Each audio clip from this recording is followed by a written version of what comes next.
சண்முகம் பரணி சீரியலை பற்றி தான் நம்ம இந்த வீடியோக்குள்ளே நம்ம பார்க்க போகிறோம். நம்ம வீடியோக்குள்ளே போகிறதுக்கு முன்னாடி நம்ம சேனலுக்கு யாரெல்லாம் சப்ஸ்கிரைப் பண்ணலையோ அவங்களாம் சப்ஸ்கிரைப் பண்ணிக்கிடுங்க. பக்கத்தில் உள்ள பெல் பட்டனை கிளிக் பண்ணுங்கள். வாங்க வீடியோக்குள்ளே போகலாம். சண்முகத்திட்ட முத்து பண்ணி இந்த மாதிரிக்கு பாண்டியம்மனோட கதையை முடிஞ்சு போச்சு அப்படின்னு சொல்லவும் இதை கிட்டதுமே சண்முகம் பரணி கிட்ட சொல்லிட்டு அதுக்கப்புறமா அங்கே ஓடோடி வராங்க. அங்கே பார்க்கும்போது பாண்டியம்மலை கட்டி பிடிச்சி அவங்க பார்த்தோம்னா சவுந்தர பாண்டி அழுதுகிட்டு இருக்கவும் உடனே என்னெல்லாம் ஆச்சு அப்படின்னு சொல்லிக்கிட்டு முத்து பண்ணிட்டு கேட்கும் போது என்ன ஆச்சுன்னு தெரியல, இந்த மாதிரிக்கு ஒரு தகவல் வந்துச்சுது. நாங்கள் அங்கே பார்க்கும்போது இப்படி அத்தையோட கதையை முடிஞ்சு போயிடுச்சு, என்ன நடந்ததுன்னே தெரியல அப்படின்னு சொல்லிட்டு இருக்கவும் உடனே சவுந்தர பாண்டி அங்கேருந்து ஓடோடி வராங்க. இந்த பிரச்சனைக்கெல்லாம் காரணம் இவன் தான் ராத்திரி போல எங்கள் அக்காவை தேடி அலைஞ்சிட்டு இருந்தான், இப்படி எங்க அக்காவோட கதையை நீ முடிச்சிட்டியடா அப்படின்னு சொல்லிக்கிட்டு சவுந்தர பாண்டி பார்த்தோம்னா சண்முகத்தோட சட்டையை பிடிச்சு அவங்க இந்த மாதிரி கேட்டுட்டு இருக்கிறாங்க. உடனே முத்துப்பாண்டி சொல்லிட்டு இருக்கிறாங்க, அப்பா நீ கொஞ்சம் பெசாம இருக்க மாட்டியா அப்படிங்கவும் இவனை கைது பண்ணல, இவனை சும்மா விடாத, எங்க அக்காவோட நிலைமைக்கு இவன் தான் காரணம், இவனை அரெஸ்ட் பண்ணல அப்படிங்கும்போது எங்க பார்ப்பா இப்போ தானே நான்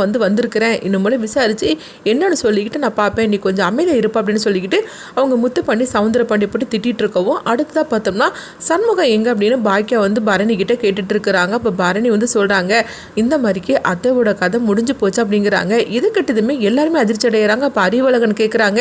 என்ன சிஸ்டர் சொல்லிட்டு இருக்கிறீங்க அப்படிங்கும்போது ஆமா எல்லாரும் பால் காய்ச்சிட்டு சந்தோஷப்பட்டு இருக்கிற நேரத்தில் முத்துப்பாண்டி இந்த மாதிரிக்கு விஷயத்த சண்முகத்தில் சொன்னா, சண்முகம் சரி இப்போதைக்கு இந்த விஷயத்த சொல்ல வேண்டான்னு மறைச்சிட்டு அவன் போயிருக்கிறான் அப்படிங்கவும் இப்போ உடனே வாங்க நம்ம என்னாச்சுன்னு தெரியலையே, யார் இப்படி பண்ணுனா அவளுக்கு என்ன ஆச்சு அப்படின்னு சொல்லிக்கிட்டு எல்லாருமே ஆளாளுக்கு ஒவ்வொருத்தர் பேச ஆரம்பிச்சிருவோம். என்ன நடக்குதுன்னே தெரிய மாட்டேங்குது அப்படிங்கும்போதே அப்போ அறிவழகன் பரணி கிட்ட சொல்றாங்க, சரி நம்ம உடனே போகலாம் அப்படின்னு சொல்லவும் உடனே எல்லாருமே கிளம்புறாங்க. அப்போ பாக்கியா சொல்லிட்டு இருக்கிறாங்க, அங்கே பாரு ரத்னா இன்னைக்கு தான் நீ பாலை காய்ச்சிருக்கிற, அதனால நீ வர வேண்டாம் அப்படின்னு சொல்லவும் அது எப்படி என்ன நடந்துச்சுன்னே தெரியலன்னு சொல்லிட்டு இருக்கும்போதே அதான் நாங்கள் போகிறோம்ல நீ கொஞ்சம் இரு அப்படின்னு சொல்லவும் உடனே ரத்னாட்ட பரணியும் சொல்லிட்டு இருக்கிறாங்க, ஆமாம் ரத்னா இன்னைக்கு தான் நீ பாலை காய்ச்சிருக்கிற, அதனால அறிவழகன் நீயும் வர வேண்டாம், நாங்கள் போய் என்னன்னு பார்த்துட்டு வரோம் அப்படின்னு சொல்லிக்கிட்டு பாக்கியா பரணி அதுக்கப்புறமா வீரா இவங்க மட்டும் கிளம்புறாங்க. அடுத்ததாக பார்த்தோம்னா அந்த இடத்துக்கு வந்துருந்தாங்க. வந்ததுமே பாண்டிமாலோட நிலைமை பார்த்ததுமே பாக்கியா முத்துப்பாண்டிட்ட கேட்டுட்டு இருக்கிறாங்க, என்னெல்லாம் ஆச்சு அப்படின்னு சொல்லி கேட்டுட்டு இருக்கவும் தெரியலம்மா இப்போ தான் நாங்கள் வந்திருக்கிறோம், என்ன ஆச்சுன்னு தெரியல, நம்மள தான் விசாரிக்கணும் அப்படிங்கும் போதே அப்போ சவுந்தர பாண்டி பார்த்தோம்னா பயங்கரமாக அவங்க நடிச்சு அழுதுட்டு இருக்கிறாங்க. இந்த பிரச்சனைக்கெல்லாம் காரணம் அந்த சண்முகம் தான் அப்படின்னு சொல்லிக்கிட்டு சண்முகத்தையே சொல்லிட்டு இருக்கவும் உடனே பாக்கியா சவுந்தர பாண்டியை போட்டு திட்டுறாங்க, ஏங்க இப்படிலாம் சண்முகத்துக்கு மேலே பழிய போட்டிருக்கிறீங்க, என்ன நடந்துச்சுன்னே தெரியல, நீங்கள் தேவையில்லாமல் இந்த மாதிரிலாம் பேசிட்டு இருக்காதீங்க அப்படிங்கவும் நீ சும்மா இரு, எங்க அக்காவை நேற்று ஃபுல்லாக வலை வீசி தேடினவன் இவன் தான் எங்க அக்காவை இந்த மாதிரிக்கு பண்ணிட்டா அப்படிங்கவும் உடனே பரணியை திட்டுறாங்க, அங்கே பாருங்கப்பா நீங்கள் இப்படிலாம் பேசாதீங்க, ராத்திரி ஃபுல்லாக சண்முகம் ஏன் கூட தானே இருந்துட்டு இருந்தான், அப்படி இருக்கும்போது தேவலாம் இந்த மாதிரிலாம் செய்யாதீங்க, அது மட்டும் இல்லாமல் சண்முகம் இந்த மாதிரிலாம் செய்யக்கூடிய ஆளும் கிடையாது, நீங்கள் சண்முகத்துக்கு மேலே இருக்கிற கோபத்தில் இந்த மாதிரிக்கு அநியாயமாக பழைய தூக்கி போட்டுட்டு இருக்காதீங்க அப்படிங்கவும் உடனே பார்த்தோம்னா அவங்க பாண்டியமால தூக்கிட்டு போகிறாங்க. சவுந்தர பாண்டி அழுது பயங்கரமாக ஆர்ப்பாட்டம் பண்ணிட்டு இருக்கவும் அப்போ சனின்னு சொல்கிறாங்க, ஐயா கொஞ்சம் அழுகையை குறைங்க, ரொம்ப ஓவராக போயிட்டு இருக்கிறீங்க அப்படிங்கவும் அப்படியெல்லாம் சொல்கிறது அப்படிங்கும்போது ஆமாங்கய்யா நீங்கள் ரொம்ப ஓவராக நடிக்கிறத பார்த்தாக்கி அப்புறமா உங்கள் மேலே சந்தேகம் வந்துட போகுது அப்படிங்கும்போது சரிதான்ல நான் கொஞ்சம் என் நடிப்பை கம்மி பண்ணிக்கிடுது அப்படின்னு சொல்லிக்கிட்டு சவுந்தர பாண்டி பேசவும் அடுத்ததாக பார்த்தோம்னா எங்கள் பரணிக்கிட்டேயும் சண்முகத்துக்கிட்டேயும் பாக்கியா சொல்லிட்டு இருக்கிறாங்க,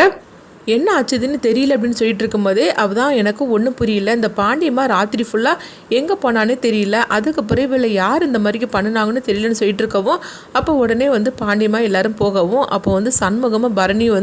பாண்டியம்மா ஒரு இடத்துல அவங்க போட்டிருந்தாங்களா அந்த இடத்துல ஏதாவது ஆதாரம் கிடைக்குமா அப்படின்னு சொல்லிக்கிட்டு சண்முகம் அந்த இடத்தையே நோட்டை விட்டுட்டே இருக்கிறாங்க. அப்போ உடனே சவுந்தர பாண்டி பார்க்குறாங்க, என்னது நம்மளாம் கிளம்பிட்டோம் இவன் மட்டும் வராமல் இருக்கிறான் அப்படின்னு சொல்லிட்டு இருக்கவும் இவன் ஏதாவது கண்டுபிடிக்கிறதுக்காக இப்படி சுற்றிக்கிட்டு அலையுதானோ அப்படின்ட்டு இருக்கும்போதே அவன் என்ன தான் பண்ணினாலும் சரி தான் எந்த வித ஆதாரமும் கிடைக்காதீங்க, நீங்கள் ஒன்றும் கவலைப்படாதீங்க அப்படிங்கும்போதே உடனே சவுந்தர பாண்டியும் அப்படியெல்லாம் நீ சொல்லிட்டு இருக்கிற அப்படிங்கும்போது ஆமாய்யா என்ன ஆதாரம் கிடைக்கும், ஒரு ஆதாரமும் கிடைக்காது, வாங்க நம்ம போகலாம், நம்ம இங்கே இருந்துட்டு இருந்தோம்னா அப்போ நம்ம மேலே தான் சந்தேகம் வரும், அதனால நம்ம இங்கேருந்து கிளம்பிடலான்னு சொல்லிட்டு அவங்க போகிறாங்க. அப்போ பரணி கேட்டுட்டு இருக்கிறாங்க, என்ன சண்முகம் என்னாச்சு அப்படிங்கும்போது இல்லை யாரோ இந்த மாதிரிக்கு பண்ணிட்டு பாண்டி மேலே இங்கே தூக்கி போட்டிருக்கிறாங்க அப்படிங்கவும் அது எப்படி நீ சொல்கிற அப்படிங்கும்போது ஆமாம் எனக்கு எனக்கு என்னமோ வந்து அப்படி தான் தோணுது அப்படின்னு சொல்லிட்டு இருக்கும்போதே அது எதனால் என்னென்னலாம் என்கிட்ட கேட்டுட்டு இருக்காத, எனக்கு என்னமோ அப்படி தான் தோணுது, இன்னும் தான் வந்து என்னென்னு பார்க்கணும் அப்படின்னு சொல்லிட்டு இருக்கும்போதே அடுத்ததாக பார்த்தோம்னா பாண்டிமாவில் வந்து அவங்க ட்ரீட்மெண்ட்லாம் கொடுத்து அவங்க ரிசல்ட்டு கொடுக்குறாங்க. இந்த மாதிரிக்கு பாண்டிமா தலையில் அடிபட்டனால தான் அப்படி அவங்க கதை முடிஞ்சிருக்கு அப்படின்னு சொல்லவும் இதை கேட்டதுமே உடனே வந்து முத்துப்பாண்டி வந்து சண்முகத்தில் சொல்லிட்டு இருக்கிறாங்க,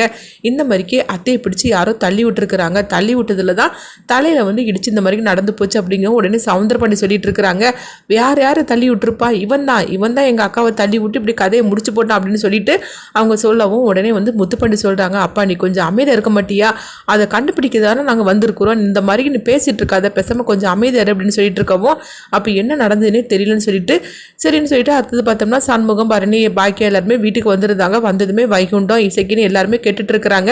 என்ன ஆச்சுது அந்த பெரிய தாளுக்கு, அவள் எப்படி இங்கேருந்து போனதுக்கப்புறமா என்ன ஆச்சுன்னு தெரியல அப்படின்னு சொல்லிட்டு இருக்கும்போதே அப்போ வந்து சண்முகம் வந்து எதையே யோசனை பண்ணிகிட்டே இருக்கிறாங்க. அப்போ பரணி கேட்டுட்டு இருக்கிறாங்க, என்ன சண்முகம் எதை பற்றி யோசனை பண்ணிட்டு இருக்கிற அப்படிங்கவோ, இல்லை உங்கள் அப்பாவை பார்த்தியா அப்படின்னு சொல்லும்போது, ஏன் அப்பாவுக்கு என்னாச்சு, அவர் தான் வந்து தன்னுடைய அக்காவோட நிலைமை இந்த மாதிரி ஆச்சுன்னு சொல்லிக்கிட்டு அழுதுகிட்டே இருந்தார். அப்படிங்கும்போது அவர் அழுதுகிட்டு இருந்தார், ஆனால் அழும்போது அவர்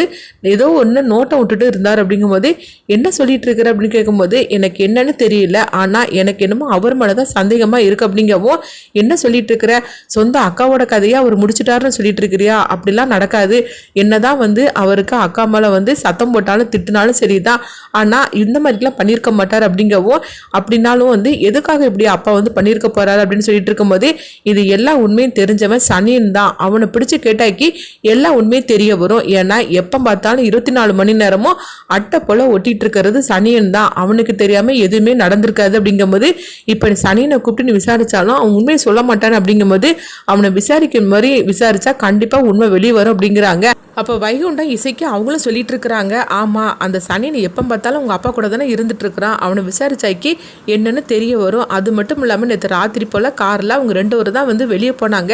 அந்த நேரத்தில் அவங்க 2 பேரும் வெளியே போக வேண்டிய அவசியமே கிடையாது, எதுக்காக போனாங்க, அது மட்டும் இல்லாமல் நம்ம கேட்டதுக்கு அவர் என்னென்னமோ பேசி சமாளித்தார், ஆனால் அவங்க 2 பேரும் எங்கே போனாங்க எப்போ வெளியே வந்தாங்கன்னு நம்மளுக்கு தெரியல,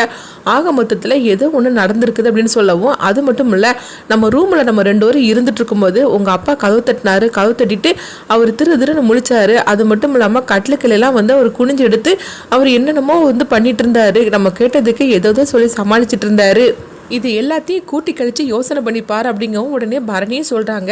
ஆமாம் நேற்றுக்கு எங்கள் அப்பா வந்து அவராகவே இல்லை, என்னென்னமோ சொல்லிக்கிட்டு எதோ உளறிட்டு இருந்தார், நீ சொல்கிறதெல்லாம் கரெக்டு தான், ஆனாலும் வந்து தன்னுடைய அக்காவை எதுக்காக இந்த மாதிரிலாம் பண்ணியிருக்கணும் அப்படிங்கும்போது அதுதானே தெரியல, அது தெரியறதுக்காக தானே சனியனை பிடிச்சி விசாரிக்கணும்னு சொல்லிட்டு இருக்கிற அப்படிங்கவும் அப்போ முத்துப்பாண்டி அங்கே வராங்க. வந்ததுமே என்னாச்சுன்னு சொல்லி கேட்டுட்டு இருக்கும்போதே, இல்லை அத்தையை வந்து யாரோ பிடிச்சி தள்ளி விட்டுருக்குறாங்க, அதில் தான் இந்த மாதிரி நடந்திருக்கு அப்படின்னு சொல்லிட்டு இருக்கவும் அப்போ பாக்கியா பார்த்தோம்னா அவங்க வீட்டுக்கு போகிறாங்க. வீட்டுக்கு போனதுமே வந்து அந்த பீரோவில் வந்து அவங்க நகையெல்லாம் எடுத்தாங்களா, அந்த இடத்துக்கு போகிறாங்க. போகும்போது அந்த செவுத்துல வந்து ஏதோ கரை இருக்கிற மாதிரிக்கு தெரியுது, என்னது இதில் ஏதோ சிவப்பு கலரில் வந்து ஏதோ கரை இருக்கிற மாதிரிக்கு தெரியுது, என்னது அப்படின்னு சொல்லிக்கிட்டு இருக்கவும் உடனே வந்து பாக்கியா வந்து முத்துப்பாண்டிக்கு ஃபோன் பண்ணுறாங்க, முத்துப்பாண்டி இங்கே கொஞ்சம் வாயேன், அதாவது செவுத்துல ஏதோ கரை இருக்கிற மாதிரிக்கு தெரியுது, என்னென்னு தெரியல, சிகப்பாக இருக்குது, நீ கொஞ்சம் வாயேன் அப்படின்னு சொல்லவும் உடனே முத்துப்பாண்டி வந்து சண்முகத்திட்ட தான் பேசிகிட்டு இருக்கிறாங்க. அப்போ சண்முகம் என்னாச்சு அப்படின்னு சொல்லி கேட்டுட்டு இருக்கவும் அம்மா அந்த மாதிரிக்கு சொன்னாங்க அப்படிங்கவும் அப்போ முத்துப்பாண்டி வந்து சரி நான் வீட்டுக்கு போகிறேன் அப்படிங்கும்போது இப்போ சண்முகம் பரணி நாங்களும் வாரோம் அப்படின்னு சொல்லிட்டு அவங்களும் 2 பேரும் கிளம்புறாங்க. அடுத்து பார்த்தோம்னா இவங்க 3 பேருமே வந்து வீட்டுக்கு போகிறாங்க. போனதுமே அவங்க வந்து பாக்கியா வந்து அந்த இடத்த வந்து காட்டுறாங்க. அதை பார்த்ததுமே அவங்க 3 பேருக்கும் சந்தேகம் வர ஆரம்பிச்சிருது. ஒருவேளை வந்து செவத்தில் இந்த மாதிரிக்கு தள்ளி விட்டு அடிப்பட்டனால தான் இப்படி வந்திருக்குமோ, அப்போ வந்து அவங்க முத்துப்பாண்டி வந்து சொல்லிட்டு இருக்கிறாங்க, இது சிகப்பு கலர் காரை வேற எதுவும் இல்லை, இது வந்து அந்த சிகப்பு கலர் இதுதான் அப்படின்னு சொல்லவும் அப்போ இதை வந்து நம்ம எடுத்துடலாம்னு சொல்லிக்கிட்டு உடனே அது வந்து அது டெஸ்ட்டுக்காக அவங்க எடுத்துகிட்டு போகிறாங்க. ஏன்னா இதுவும் பாண்டிமாலோட குரூப்பும் வந்து ஒன்றா இருக்குதான்னு சொல்லிக்கிட்டு டெஸ்ட் பண்ணுறதுக்காக அவங்க எடுத்துகிட்டு போகவும் அடுத்ததான் அவங்க 3 பேரும் போயிருந்தாங்க. போனதுக்கப்புறமா சவுந்தரபாண்டியும் சனின்னு வரவும் என்னது இவங்க 3 பேரும் எதுக்காக அங்கே வந்துட்டு போகிறாங்க அப்படின்னு சொல்லிக்கிட்டு அவங்க வந்து கேட்டுட்டு இருக்கிறாங்க பாக்கியா கிட்ட. அப்போ பாக்கியா வந்து 3 பேரும் சும்மா தான் வந்துட்டு போகிறாங்க அப்படிங்கவும், இல்லையே இவங்க வந்து சும்மாலாம் வரமாட்டாங்க,